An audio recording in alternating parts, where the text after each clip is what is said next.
Ayah pria ini telah meninggal selama 15 tahun, tetapi pagi ini ia menerima warisan tak terduga dari ayahnya. Penasaran, ia membukanya dan melihat. Itu adalah patung es penguin. Ia dengan hati-hati meletakkan penguin itu di atas meja. Satu panggilan telepon kemudian, penguin itu secara ajaib hidup kembali. Tetapi ketika ia berbalik lagi, penguin itu telah menghilang. Saat ia bertanya-tanya, sebuah panggilan aneh menariknya. Dia perlahan-lahan berbalik. Ya ampun, ini adalah penguin hidup. Pria itu dengan hati-hati mendekati penguin. Ia menyentuhnya dengan tangannya. Setelah memastikannya hidup, dia mengambilnya dalam pelukannya. Namun, penguin itu tidak terpengaruh. Dia memberinya hadiah. Pria itu tidak berdaya, tetapi ia tidak punya pilihan selain memasukkan penguin ke dalam bak mandi dengan es batu dan bergegas pergi bekerja. Tetapi sedikit yang ia ketahui, ini bisa saja membunuhnya. Karena segera setelah pria itu pergi, penguin tidak bisa menahan kegembiraan dan kegembiraannya, melompat dan melompat di bak mandi, dan bahkan mencoba terbang. Tetapi secara tidak sengaja menyalakan keran. Setelah beberapa saat, kolam air terisi. Penguin-penguin itu sangat bahagia. Bak mandi seperti samudra saat ini. Dia berenang di dalamnya. Di malam hari, Mike si pria pulang dari kerja. Ia hendak pergi ke toilet untuk memeriksa penguin itu. Dan ketika ia membuka pintu,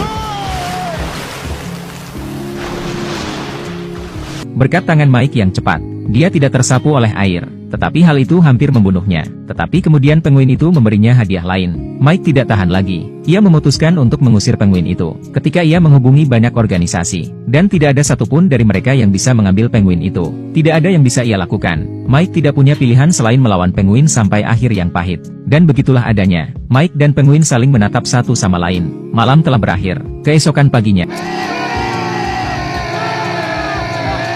jam alarm penguin membangunkan Mike. Mike tidak tahan lagi. Ia melemparkan penguin itu tepat di luar pintu. Penguin itu tampaknya telah melekat pada Mike. Ia tidak ingin pergi. Jadi Mike melemparkan air dari vas ke lantai, mengambil penguin. Selamat tinggal. Mike senang bisa menyingkirkan penguin itu. Tetapi ia dihentikan oleh seorang penjaga keamanan tepat saat ia keluar dari lift. Petugas keamanan yang baik hati membantu Mike menemukan penguin itu. Mike segera menyangkalnya. Tetapi semua buktinya ada di sana. Mike tidak punya pilihan selain membawa penguin itu pergi. Untuk menjaga rahasia penjaga keamanan, dia juga membayar petugas keamanan untuk tutup mulut.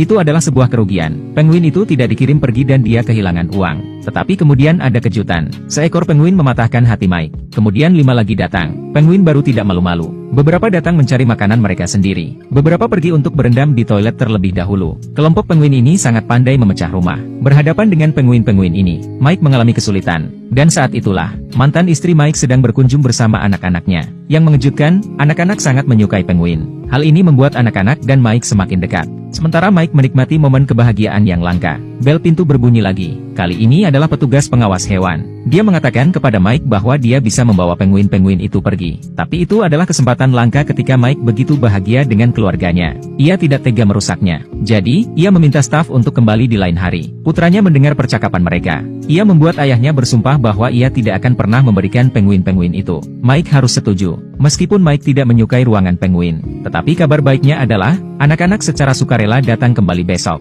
Hal ini tentu saja membuat Mike, yang biasanya hanya melihat anak-anaknya setiap setengah bulan sekali, merasa senang. Tetapi bagaimana bergaul dengan 6 penguin? Itu adalah tugas yang sulit bagi Mike.